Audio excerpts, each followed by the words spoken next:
Good morning, hello and welcome to Liverpool Chamber's latest monthly strategy event entitled Global Opportunities and Excellence, a Liverpool USP. It feels like we're getting closer and closer to the end of COVID restrictions. We still have some distance to travel yet, but as we look towards our economic recovery plan and the opportunities available for the Liverpool City region, today we're looking at some of the global opportunities through exporting and global trade that Liverpool can capitalise upon in the future. Today we have a fantastic panel from across the Liverpool City region who will be giving their insights to us and maybe providing some opportunities of their own for Liverpool-based businesses to understand and capitalise upon in the future. Panellists, welcome this morning. Thank you so much for joining us. We're really looking forward to hearing what you have to say. If I may, I'd like to go straight into introducing our panel this morning. And if I could start with Ben Flanagan from the Growth Platform. Ben, thank you for joining us. I'd really appreciate it. Just a quick introduction from yourself about who you are, who you work for, and what your role is at the moment, please. Yeah, thanks. Morning, Paul. Morning, everyone. I'm Ben Flanagan, Head of International Trade at the Growth Platform. My role is to stimulate trade across the city region, working with partners like yourself, Paul, all of the chambers across the city region, combined authority, local authorities, Department of International Trade, and other sort of relevant stakeholders from across the business community. Perfect. Thank you very much, Ben. Simon, really good to see you as well. Obviously, a massively important agenda for yourself at the moment. If you'd like to introduce yourself, please. Yeah, thanks, Paul. And morning, everybody. My name is Simon Reid. I also work at Growth Platform with Ben. My job is head of sectors, so my role is multifaceted, really. A lot of it is working with Indigenous companies in the Liverpool City region, but I also support my colleagues on inward investment. And I also worked on the Freeport bid, which Paul's asked me to speak about a bit later on. So thanks. Thanks, Simon. Much appreciated. Look forward to hearing all the details about Freeport and all the other things that you're involved with at the moment. Anne-Marie, thank you so much for joining us. Always a pleasure to welcome you back to Liverpool Chamber event. It's been a little while. Really look forward to hearing what you have to say. Please introduce yourself. And I can't wait to come back to Liverpool, full stop. Actually, we've had lots of fun in Liverpool in the past. So my name is Anne-Marie Martin. I'm the Director of Global Business Networks at the British Chambers of Commerce. What that actually means is that my role is to deliver, first of all, develop initially and now deliver the BCC's international strategy and to grow our global footprint. To the point. That's perfect. I think we may go into a little more detail as the conversation goes on, but that's perfect. You are sticking to my request perfectly so far. Chris, thank you so much for joining us this morning. An exemplar of how the Chamber Network can reach into global markets. Welcome to today's session. Please introduce yourself. Thank you very much, Paul, and congratulations to Liverpool Chamber on this initiative. It's a fantastic initiative. I'm not quite across the region, as you put it. I'm sort of 9,000 miles away in Jakarta, Indonesia. I'm the CEO of the British Chamber of Commerce in Indonesia and have had the pleasure of having this role for 15 years now. We're recognized as being the most active Chamber of Commerce in our area. We're one of the first chambers of commerce to get involved in the Overseas Business Network. That's the network that provides market access support to British business that are looking to export and trade. And I guess during the course of our conversations today, that's the area that we're going to focus most on, what type of support we've been giving to British business as they've been trying to make progress post-Brexit and also more recently during COVID. Thank you, Chris, and really look forward to hearing what you have to say with your experiences on the ground. And yeah, I think you certainly win the award for most distance travelled today in terms of global coverage. Thank you so much for joining us today. Alex, welcome back to a Liverpool Chamber panel. I think it's probably about the 5,000th you've been on over the past few years. One of our exemplar exporting organisations in Liverpool City region. Please introduce yourself. Thank you for the introduction, Paul. So based in Knowsley, Clarke Energy is an international specialist in low carbon and renewable power solutions. 7 gigawatts globally, 1.4 gigawatts of which is renewable Personally, I have the lead international role for marketing and business development, focusing on new technologies in global expansion. We employ over 1,200 people across 27 countries. I also sit on the Council of the World Biogas Association, the Executive Committee of Cogen World Coalition and Cogen Europe. And finally, I'm proud to be a Northern Powerhouse export champion with the Department for International Trade. Fantastic. Thank you so much, Alex, and many happy returns for your birthday today. We appreciate you giving up some of your time of celebration to join us this morning. Thank you. Lyn, really great to welcome you to a virtual Liverpool Chamber panel for the first time. We've worked together for many years, and it's fantastic to welcome you here this morning. Please introduce yourself. Thanks, Paul. It's nice to be here. Good morning, everyone. I'm Lyn Pitt, and I'm the MD at DT G on the Wirral within the city region. We are an engineering company, and we are dependent on export. My role in the company is to focus on sales and finance, which, due to Brexit and COVID, has been a little bit challenging recently. But I'm constantly trying to support our international clients and to find more opportunities within the world of chocolate. So it's a nice job. Yeah, absolutely. And I think there's always a sense of interest and a little bit of jealousy when we understand that you are ultimately the chocolate master of the city region. So we look forward to getting into some of that later, and any free samples always welcome and appreciated. Krisha, I'd like to welcome you for the first time to a Liverpool Chamber strategic event. We've had colleagues from Rutherford on with us before. Really good to welcome you. If you'd like to introduce yourself, please. Thank you. It's great to be here. So I've got a clinical and a commercial background. I worked as a therapy radiographer for a bit before I moved to the Rutherford. And right now I work to grow the international outreach for the Rutherford, and I manage the international relationships. So we have relationships in pretty much every continent, and it's been challenging with COVID, but it's been really rewarding as well. So yeah, that's me. Fantastic. Thank you, Krisha. We look forward to hearing what you have to say a little bit later. And finally, Brad, thank you so much for joining us from RSM. If you'd like to introduce yourself, please. Yeah, thanks, Paul. Good morning, everyone. My name's Brad Ashton. I'm a partner at RSM, and I head up the firm's customs and international trade practice. So we've been particularly active over the last 24, 36 months in helping clients navigate Brexit, and currently helping them navigate Brexit still. Thank you.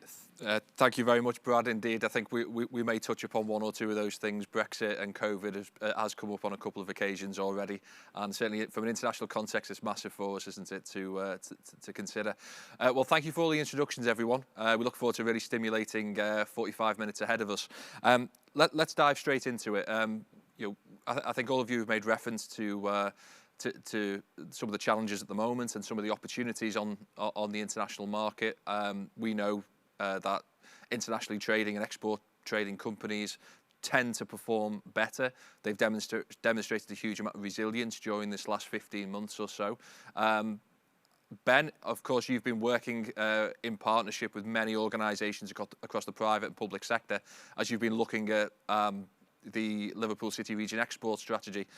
Just wondered if you could give us a bit of a pen picture about what you're seeing from the research and engagement that you've undertaken about the position at the moment of the City Region, and what some of your objectives from a strategic point of view are for us.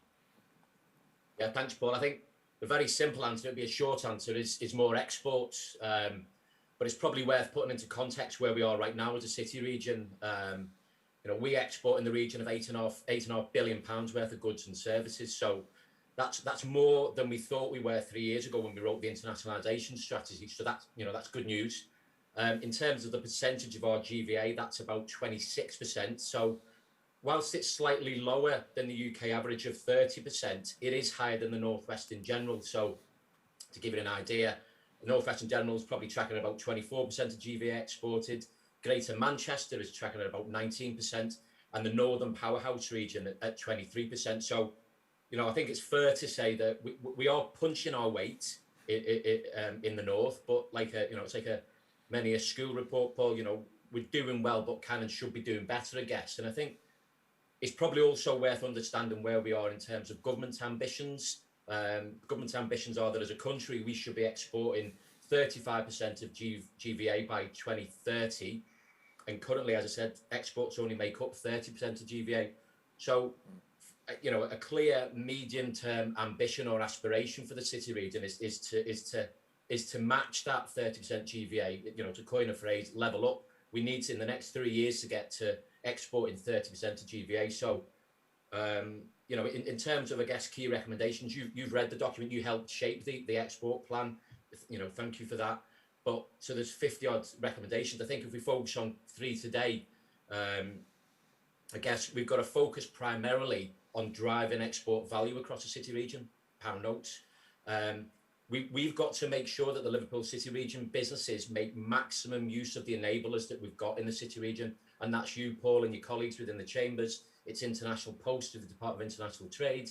We've got, you know, really good enablers like the Export Academy for new exporters. We've got missions, we've got trade shows. There's various funding available across the city region. So we've got to make sure that Liverpool city region businesses are at the front of that queue. And then, I guess, having said all of that, number 3, we as a business support ecosystem, we've got to provide incremental support to businesses after each of those initiatives that I've mentioned ahead. So that's kind of where we are at the moment, Paul, and that's some of the recommendations, if you like.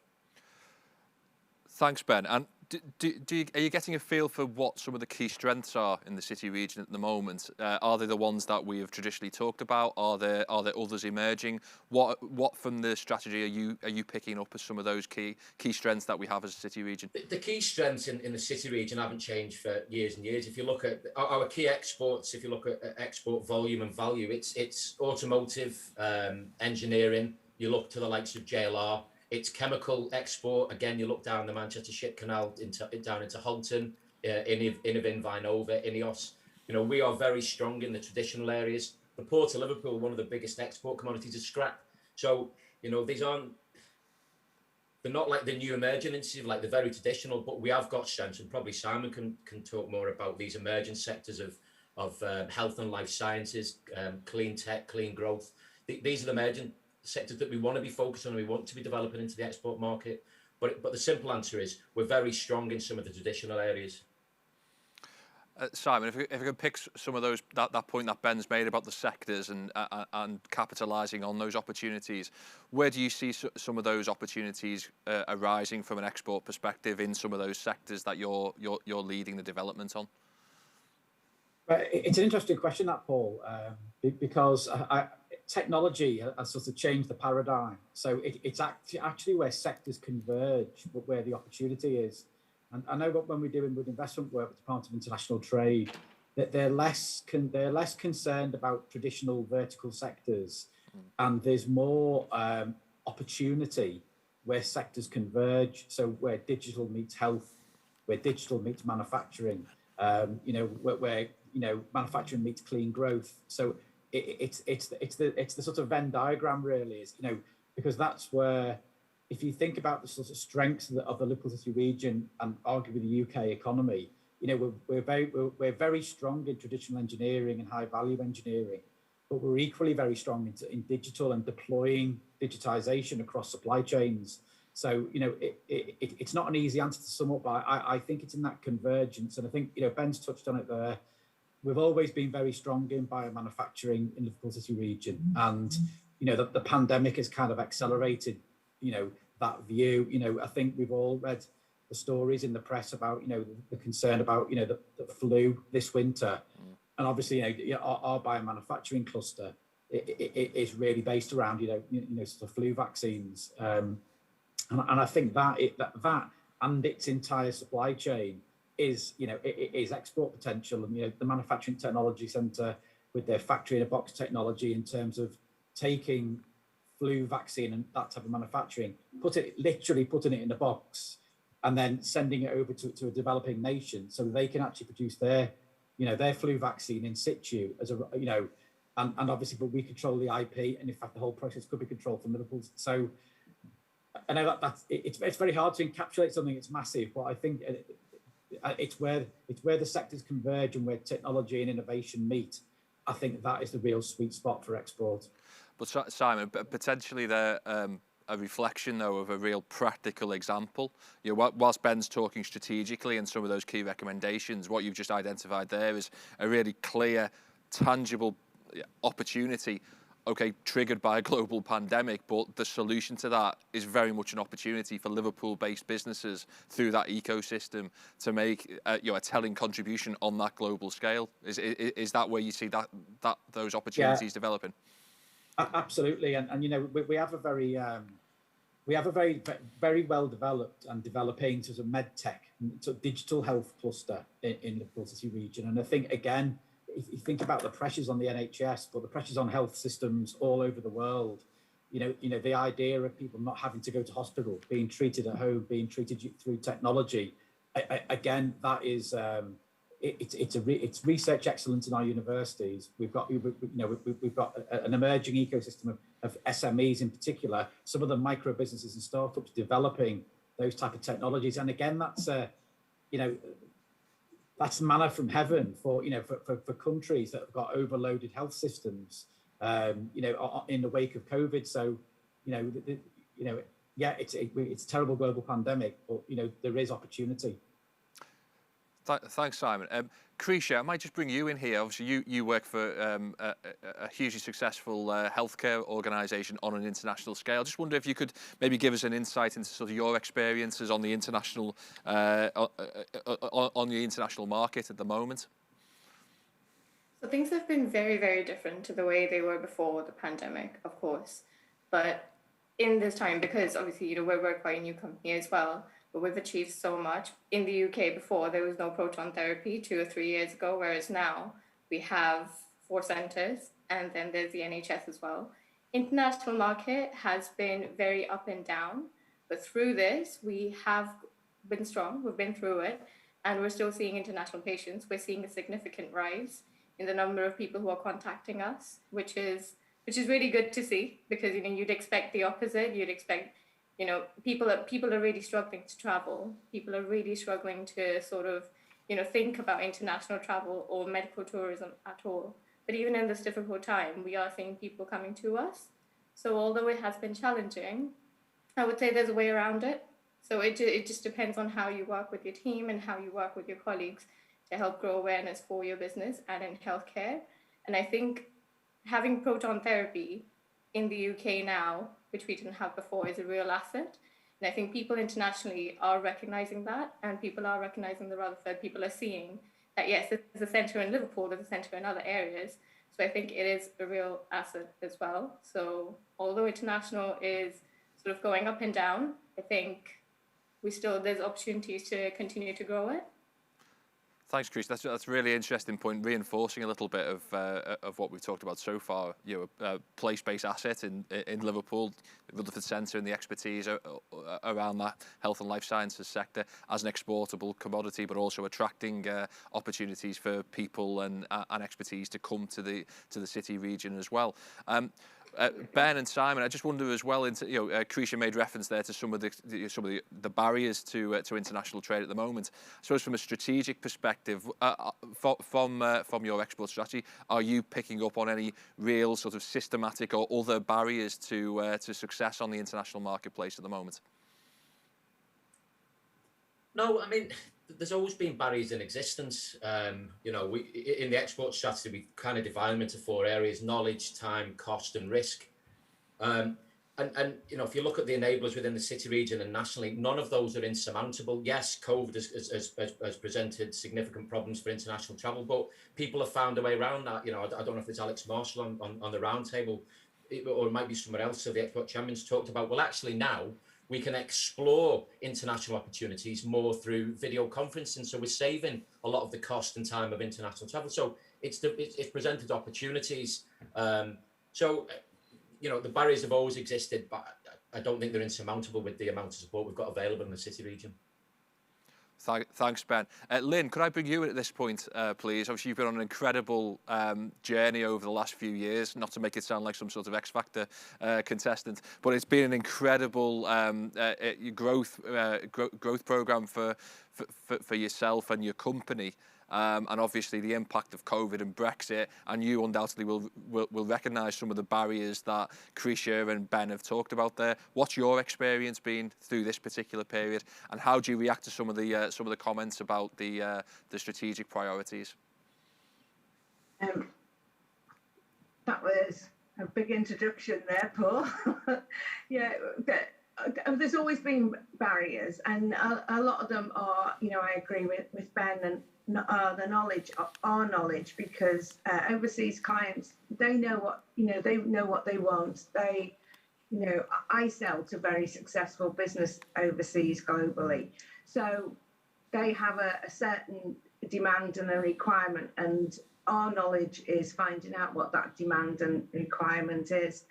And that was much easier to do when we could travel, because, we're doing this on Zoom now, but it's great. But face-to-face meetings, especially in engineering, we need to be in the production site and see what's happening. And people, my equipment is high cost, so people need to have the confidence that we're going to deliver, not just that the machines will work, but that we will support them. So I think that there are all these barriers that have got to be overcome. But I think that it's definitely doable, because there is a demand. Still, UK brand is good. I'm not exactly sure where our new markets are going to be. But as Ben said, our target is for 2030.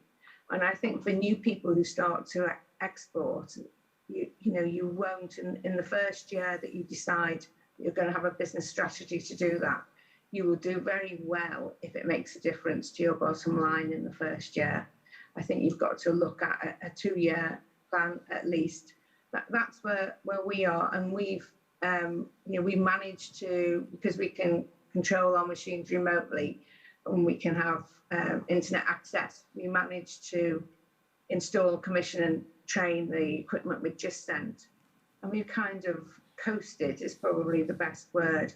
But although we are experienced exporters with a great market, we've got to start now for the next 2 years, because we've missed so many exhibitions, overseas visits, that it's going to be hard work.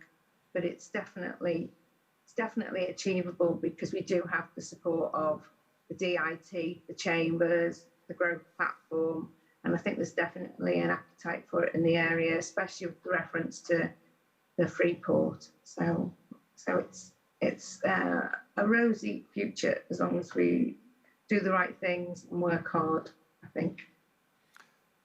Thanks, Lyn, and it's almost a perfect segue there, but I'm just going to hold the Freeport discussion just for a second, if I may, and just bring in Anne-Marie at this point, because you've talked there about global connections and stimulating, effectively over a 2-year period, some new opportunities and stimulating or re-stimulating that export growth, I guess I would say.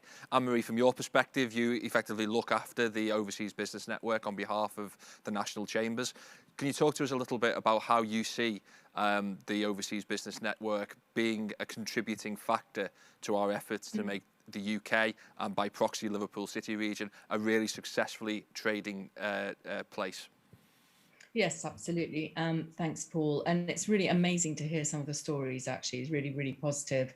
But I don't think we can get away from the challenges. And actually, whilst I'll just talk about the challenges very, very quickly. Some of the challenges that have been mentioned are historical ones. I don't think that these are new. And I think somebody has already alluded to that. It's always been around sort of access to finance, skills, infrastructure. How do we leverage technology now? There are new challenges around geopolitics and around the world. And also, how do we respond to those big challenges like climate change? So those are all really big topics to tackle. And companies, in our experience at the British Chambers of Commerce, on the one hand, are sort of desperate sort of to work to survive in some cases. And there has been quite a dramatic decrease in exports in the last year or so. It's without question lots of reasons for that, predominantly the pandemic, but of course the new changing relationship with the EU has had a massive impact as well. Having said all of that, leaving aside all the challenges, I'm a great believer that it's people that do trade and business. So it's all about people connecting with people. It's all about sort of multiplier ecosystems. And when I first came on board at the British Chambers about 2.5 years ago, we obviously are the national body of chambers across the UK, the 53 accredited chamber, of which Liverpool Chamber is one of our members. And at that time, we had a sort of handful of international British chambers located predominantly outside Europe that were sort of historical members from a program that I think Chris in Indonesia will talk a little bit about as well, that the BCC was involved in a few years ago. So when I came on board, it really was with that purpose to grow that international network of British chambers across the world, with the strategic sort of objective of surmounting those barriers. So irrespective of those barriers, it's how do we create an ecosystem of trusted enablers, people, you know, that have the local expertise, local knowledge, the foot soldiers on the ground around the world that can support any company in the membership of any chamber in the UK network to enter those markets, to better understand the local culture, the local business culture, how to navigate the business environment, and how to grasp the opportunities in those local markets. So this was the birth of the Global Business Network, and the Global Business Network is a combination of now 74 market British chambers across the world that are directly connected with the 53 large UK regions of the UK. And the purpose of that is that they connect with each other, they help their respective members that have an interest in international trade to connect with potential partners, trusted partners at the other end. So from our point of view, you know, we can dwell on the challenges for hours, and I know we all have war stories to tell, but actually the whole purpose of what we've been trying to do is to just put those to one side and surmount them and just get on with it, quite frankly. It's the only way we're going to get out of the current pickle, let's face it. That's Anne-Marie, thank you. That's perfect. And I think let's bring in one of our trusted representatives, Chris, from 9,000 miles away. Chris, obviously, let's shift the discussion onto opportunities a little bit more. Tell us a little bit about what you're picking up on the ground at the moment. Thanks very much. What are we picking up on the ground? Actually, there's a huge level of enthusiasm and a huge appetite for adventure among British companies, which is very, very encouraging. Over the last 2 or 3 years, we have dealt with more inquiries than we had had in the previous 2 or 3 years. Now, I think it's fair to say that some of that interest was stimulated by Brexit and a fear of having gaps in order books and looking to fill those gaps in order books. Perhaps Southeast Asian markets and the Indonesian market is not necessarily the easiest place. I think what we are seeing is a more consistent flow of strategic interest going east. So if I think about Lyn's comment about it taking 2 years and having a 2-year plan, if we accept that the pendulum really has swung east and it's not going to swing back, the opportunities are in places like Southeast Asia, a block of 750 million people, Indonesia representing 40% plus of that, then there needs to be a strategic approach to those markets. However, those markets are not easy. There are significant barriers. You talk about barriers at the UK end. There are significant barriers at our end too, which we are working to break down with government and so on. So I think what we're starting to see and what we're trying to encourage is businesses to have a number of plates spinning at the same time, Paul. Some lower hanging fruit that they might be going at, and they might reasonably expect to have some sort of money back in the bank in a reasonable period of time. And then you've got markets like Indonesia, a country that will be, according to PwC, the 5th largest by GDP in the world in 2035, where actually, if you start your journey today, you're unlikely to see anything back in the bank until maybe 2024, if you're lucky, because that's the length of time that the journey takes to be able to get the networks, the level of experience, and all the other infrastructure in place to de-risk the opportunity. Something else that I'm seeing, and I think this is really important, and I'd like all chambers to talk about this, and that is that I would say 1 in 3 conversations I'm having with British businesses at the moment are related to de-risking their position and relationships with China. I really am not reluctant to put that out there and say it the way it is. So again, Lyn mentioned that the UK brand is good.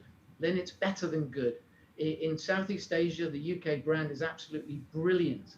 The integrity that is associated with it, the quality, the reliability in terms of customer service and supplies and so on. Actually, there are lots of businesses that are involved in perhaps slightly more complicated supply chains that are looking to de-risk out of China, and they are happier to listen to the case, the business case, for a higher cost, paying a premium for a British product or a British service in order to secure the reliability and all the rest that we said.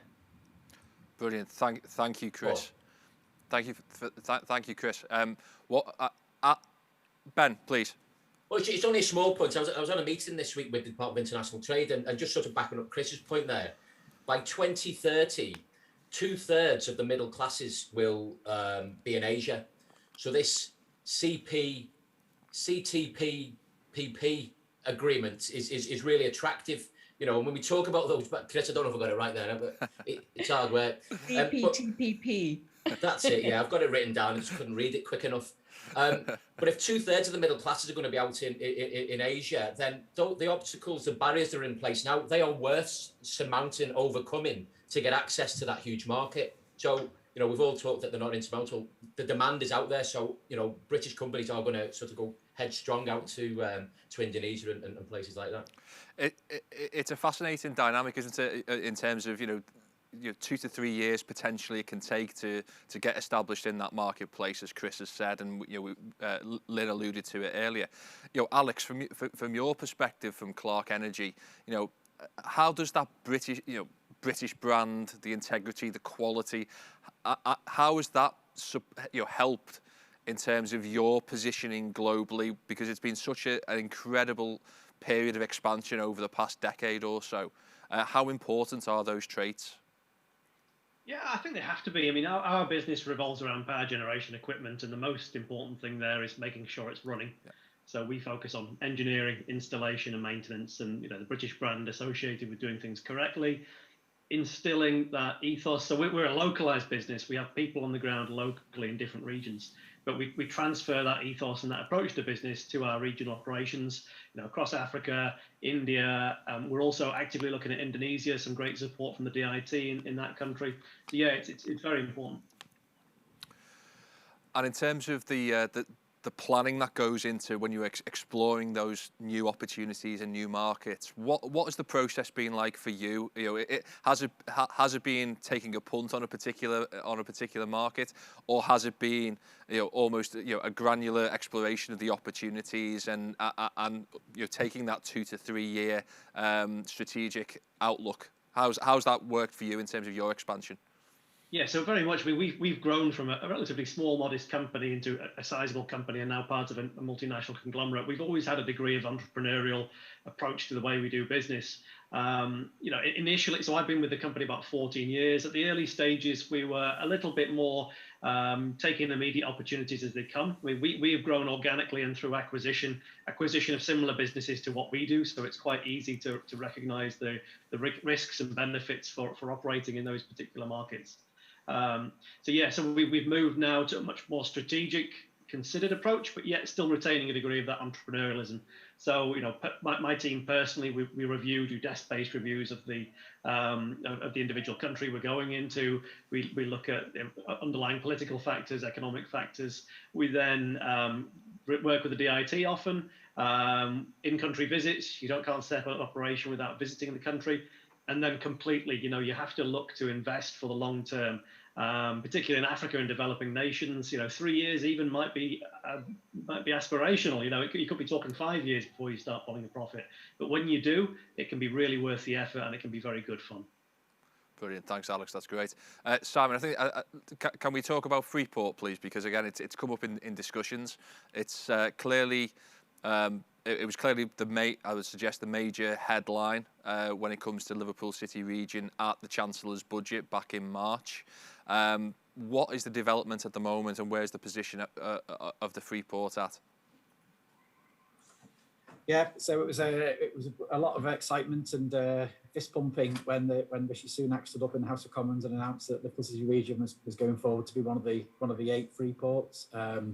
But I've got to stress that it's an iterative process. So we've got through the first hurdle, and now we have to produce a full outline business case to be submitted at the end of September. So there's an inordinate amount of work going on to bring that to fruition. But you're right, Paul. It's not often, in all the years I've been in economic development, it's not often that I've seen the Chancellor of the Exchequer stand up in a budget and announce that Liverpool has been a winner. So for those that worked on the bid, unbelievably proud moment. And obviously, Paul, you and the Chamber are involved in the, in helping us and supporting us and writing letters of support and everything. So yeah, it is great news. From your perspective, Simon, what do you see as the real opportunities, the benefits for businesses through Freeport? Is it whether for existing businesses or for those who might potentially be looking at Liverpool City region as a place to settle or expand their business? Well, I'm going to go back in time slightly. So for those of us that have been around for a while now, you may remember that from a Liverpool City region point of view, we had an initiative called Superport. And Superport was a way of sort of articulating the fact that, Liverpool City region is a West Coast port city with transatlantic and Irish Sea links. It has, a £3.47 billion maritime and logistics contribution in GVA to the economy. It supports 1,200 maritime related businesses, and included in that is as you well know, Paul, a really developed professional business services community around maritime, including insurance, sort of legal, and we always used to say as part of that whole Superport pitch, 90% of containers come into the UK and the south coast, but 60% of them sort of go north to the north, to the northwest. And when we made that Superport bid, we were bidding from a position of strength. Not only is it that big, economic generator already, but there's been over £1 billion of investment, private sector investment in those assets, 450 million and counting alone in Liverpool too. So I think what Freeport has done is it's taken that message that we'd kind of like self-generated, and it's if you just remove the word Superport and put the word Freeport in, Freeport is as hopefully Chris will attest, Freeport is known. It's a brand that is known globally. There's Freeports all over the world. So as soon as you attach all of those great metrics to to the word Freeport, suddenly an international audience understands what that means, and that hopefully will lead to increased investment. But the thing I would say is that we've always had that sort of mantra around port-centric manufacturing, port-centric distribution, port-centric assembly. All of those things are still true. It's just now that we've got the rocket fuel of someone in number 11 Downing Street, who very closely owns that sort of Freeport agenda, is sort of like willing Liverpool City region, to get that OBC in and start to enjoy those benefits. Thanks, Simon. It's a great point, isn't it? That this particular iteration of Freeport isn't a completely new concept. It's built upon years and years of strategic planning and development, and effectively is a new iteration, if you like, of, as you say, Superport. So there's almost a natural succession there where you're actually continuing upon an existing journey rather than starting from scratch. Just what you mentioned about our prowess in terms of maritime, port-related industries, and of course our legal and professional service excellence. Brad, I'd really love to bring you in at this point from RSM, and you're a specialist when it comes to advising businesses around some of the things that will inevitably come up from Freeport, such as tax status and whatnot. Can you give us our perspective in terms of you will likely be extremely busy over the coming months as firms come to you and ask about how can we capitalise upon a Freeport status area? What would you be telling them? Effectively, it will give businesses an overall business opportunity for growth, not just focused on export, because the way this iteration of Freeports is designed, it's pretty similar to the foreign trade zone concept that they have in the US, where it will be effectively a duty-free area.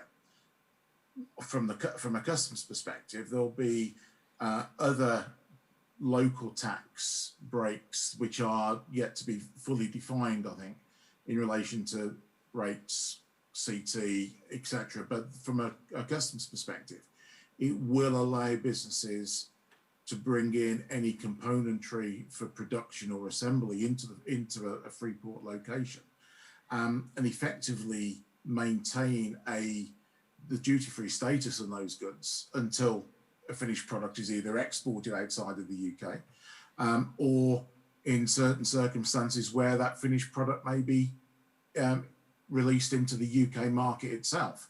Because one of the concepts that is inherent in this iteration of Freeports is, for want of a better description, a concept called tariff inversion, which is like the overall concept of Freeports, currently available in standalone duty reliefs that the UK government has effectively grandfathered from the previous EU customs legislation that we were released from as a result of Brexit. But it's the first real opportunity to bring all of the benefits that were currently available on individual authorisations into a single physical based location that will give businesses, as I said, benefits for their export business, but also if businesses are importing components from non-UK destinations which would normally incur a duty liability, if they produce a product that is, if it had been imported in its own right, would attract a free rate of duty, those components are effectively released into the UK market as part of the finished machine at that free rate, so at the rate applicable to the finished goods. So it provides significant benefits for manufacturers, mainly for the export markets, but also in certain sectors, significant benefits for domestic sales as well. And I think it is a great opportunity for businesses. My only overriding concern is whether it will have the impact of either relocating manufacturing activities or be sufficiently attractive for businesses to establish additional manufacturing capabilities. But in introducing there, I made a big assumption that you will be very busy handling inquiries on this. Are you very busy handling inquiries on this, or do you think it's still maybe a little too soon for that to develop yet? It is too soon. I think one of the things that we're seeing is a general interest in the concept, but we haven't got enough detail yet to actually allow businesses to start putting strategies together. I think the concept in terms of an amalgamation of manufacturing or production activities is something that is attractive, especially for businesses that are already located in close proximity to the Freeports themselves. So we've been incredibly busy as a result of Brexit, both the pre-Brexit activity and the current post-Brexit activity, where we're working with clients to make sense of the reality rather than talking about concepts and strategies. And I think we'll see the same flow in relation to Freeports when we have a clear indication as to what businesses are able to do, exactly how they access space at a Freeport. I think that's when we'll start to see an upturn in inquiries from existing and hopefully new clients in relation to how they maximise the benefits of Freeports. Brilliant, thank you very much. Anne-Marie, did you have your hand up there? Did you want to come in at that point? I did. Just actually, it was more of a question really than an observation, but it was around inward investment in terms of Freeports. So presumably, like around the world where there are Freeports, that becomes a really attractive space for foreign investors coming into the country as well. And of course, we talk about exports a lot, but everything is completely interconnected and multilateral these days anyway in terms of supply chains. So it's really a question, will that attract additional investment?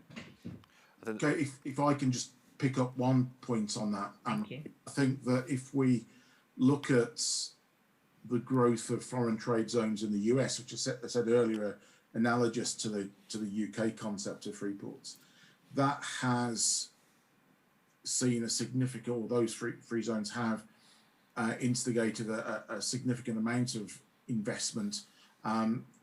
Japanese automobile manufacturers, for example, have moved their, some of them have moved their manufacturing setups into a foreign trade zone, simply to be able to get that tariff inversion benefit where it's available to them. So I think it will certainly start to feature significantly on businesses' decision making where they locate to maximise the benefits. And it's not just the customs benefits that Freeports, businesses will be attracted to Freeports on. It will be the other tax breaks as well that will become clearer as time goes on. Simon, if I can bring you back in at that point, you've talked about the timescale for developing the business case, and of course all of these considerations about what makes it attractive from an inward investment perspective, what makes it attractive from an exporting perspective, will undoubtedly be brought together in that process. Frankly, how are you going to handle all of those competing challenges to bring it together into something coherent that, as Brad has said, is really clear to businesses about the benefits of the Liverpool Freeport versus the other 7 in the country, for example, and also the access points for them? Yeah, it's kind of multifaceted, Paul, because I agree with what Brad said. So there's certain work streams that can really be led by central government. So there's some of the customs arrangements and the tax arrangements Brad's described will be all 8 Freeports will have the same, will have exactly the same structure. And then obviously from our point of view, what you've just described, Paul, is the actual, what is the USP of the Liverpool City Region Freeport, which is its west. And the one to watch is, and I would, for all of your people out there watching this event online, keep a really close eye on the UK-US trade negotiations, because obviously we've been briefing up to Liz Truss's team, leading that negotiation, because the Liverpool City Region Freeport in that kind of west coast of the UK, deep water access, potentially replacing some of our reliance on EU or even Asia, as sort of Chris has talked about, with potential US commodities. It is really interesting because you would want to manufacture them and process them, in a port-centric way, ideally. And that, as Anne-Marie said, that is all in with investment into the Liverpool City Region's Freeport. Fantastic. Thank you. Brad? Just to add on to what Simon said in terms of the geographic benefits of Liverpool, we're also seeing, because of Brexit, a significant increase in the shipping capacity from the island of Ireland directly to the EU mainland. And I think with the proximity of Liverpool on the west coast of the US and its proximity to the island of Ireland, I think it would potentially create additional benefits as an access point to the EU, as well as the rest of the world, simply because of that West nation where there isn't a corresponding access for North America and the EU.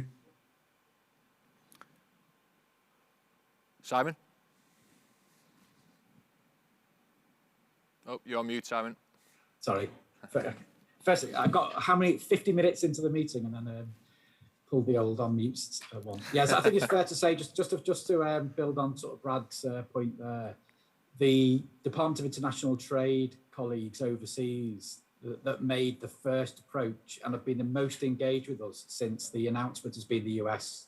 So we've probably had 3 meetings now with Department of International Trade US.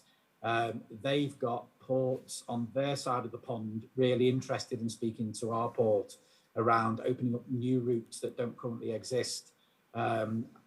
Again, you know, with in the background, that whole FTA negotiation going on. I read a piece last night that was talking about how advanced that FTA is, and you know, I'm starting to get more and more comfortable now that it's fairly imminent. So yeah, I think just to build on what Brad's just said. Thanks, Simon.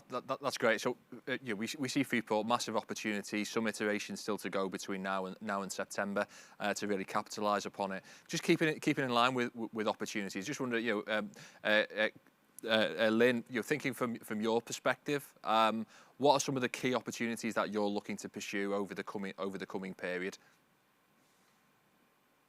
Some of the key opportunities that we're looking to pursue is really, like Chris has said, that the UK brand is good, and we have most of our sales currently are in Asia Pacific. So we're looking to develop them. I must admit, I have a personal wish to increase our sales to the US. So it's interesting to hear what Simon's just said about the interest that he's getting from there in the project that he's working on. We have got a strategy that we are going to make sure that we retain the clients we've got now, and that we are going to look to strengthen those areas that we've moved into recently. But it is good to see that Liverpool is going to be promoted, because any good news is welcome anywhere, isn't it? And I think I've said before on a similar webinar to this that wherever I go, everybody knows Liverpool. They all know our football teams and the Beatles. So our strategy will be to build on what we've got now and to retain the markets that we have, but to build on new ones, which is difficult because it's always the simple things that get me. Most of our work is in Southeast Asia. We are getting some from America, but if somebody could do something about that 24-hour clock, that would be great, because we start to get emails at 1 o'clock in the morning, and then just as I'm getting to the point where I need extra strong coffee, the Americans wake up. But I think that's one challenge too many. But a very realistic challenge for businesses thinking about their international trading aspirations and operations, isn't it? Krisha, from your perspective, what are some of your aspirations over the coming period? You've talked a little bit about the journey so far. What's the next stages for you and Rutherford? I would say the biggest thing is, because we've got 3 centres already in other regions, but Liverpool is our newest centre. So what we're really looking forward to do is working closely with the Liverpool community. So our centre is in Paddington Village, which is the Knowledge Quarters. We're really looking forward to helping the healthcare sort of community there develop in terms of like their training and education as well. So we have the first MR-Linac system in the Liverpool region. We'll also be having the first proton therapy machine in the Liverpool region, which is a big asset for the area as well, and we wish to utilize that and help the healthcare community in that region with their education and learning. I think that's one of the biggest things that we're doing at the moment, and that's one of the directions we'd like to go in. We'd also like to collaborate with the local businesses there. So with the other centres, because they've been around for a couple of years now, and they work with the local businesses in terms of the patients that come to see us from loads of regions in the world, across the world. They travel a lot, so they get to know the region really well. So one thing that we would also like to do is work with the local businesses, help them grow in terms of like the accommodation, the tourism boards, and just all of the local businesses. So that's, I think, something that we're really looking forward to doing in the near future. Brilliant, and undoubtedly that's a replicable model for you in any part of the UK or the world where you're establishing centres and areas of expertise. We've talked quite a little bit today about the brand of Liverpool, the brand of the UK. One of the key recommendations from the export strategy, if I may, Ben, is about looking at how we can encourage locally based businesses to pursue the Queen's Award for Enterprise as an internationally recognised standard of quality. And Alex, I know Clarke Energy are a previous recipient of this, and I wondered if you could just maybe talk a little bit about your company's journey with the Queen's Award and what benefits you gain from it and how it can help maybe other organisations in the city region with their internationally trading aspirations, please.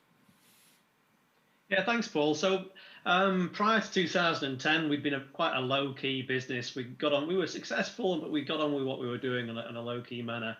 I was brought on to start the marketing function at Clarke Energy, and I sought to really raise our profile and communicate our global success. It was a little, I'd heard of the Queen's Award. I recognised it had a degree of, benefit, but I wasn't quite sure. So we made a speculative application, and we're great. It was fantastic to find out we were actually successful. So I mean, the tangible benefits from that, I can't really downplay them. The 5 years, so obviously you get a logo which you can display for 5 years. Immediately after the award, we had tier 1 media such as the BBC and the Times interested in speaking to us. You get membership of the Export Institute, the ability to attend a reception by the Queen, which is kind of a once-in-a-lifetime opportunity.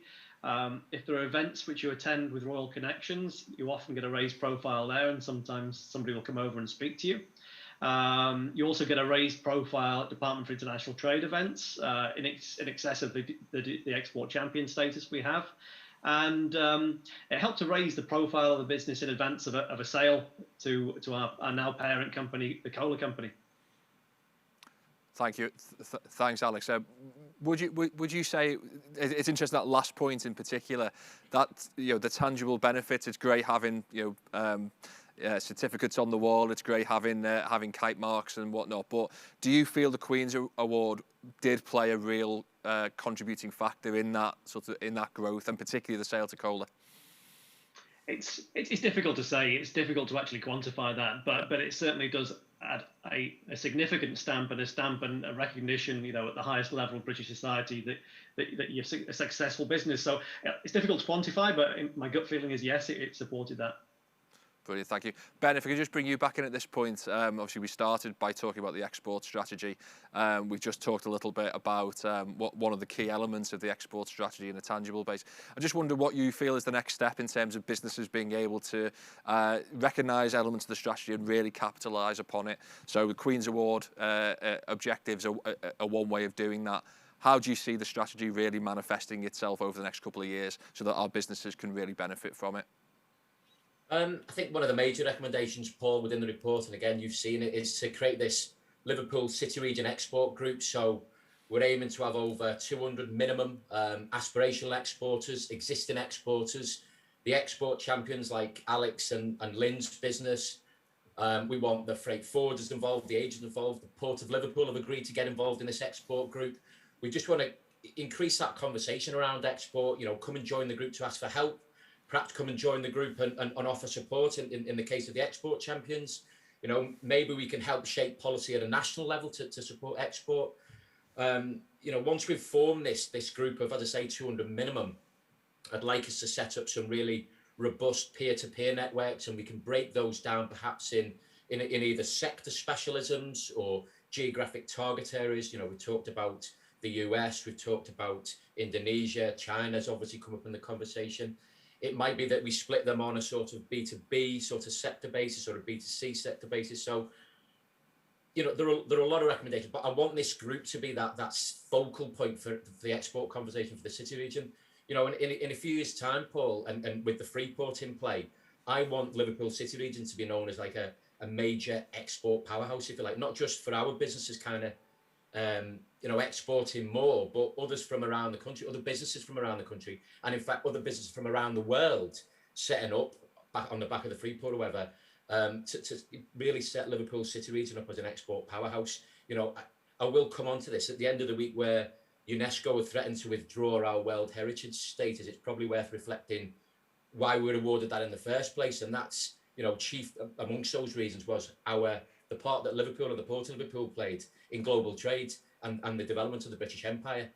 So, you know, let's get it back going again, and by joining this group, I think we can do that. Thank you, Ben. Chris, I'm going to bring you in for some final thoughts, please. And again, thank you so much for joining us from so far away. You know, you've heard some of Ben's words there about, you know, the aspirations around Liverpool City region's export prowess, being, you know, a global export powerhouse, if you like.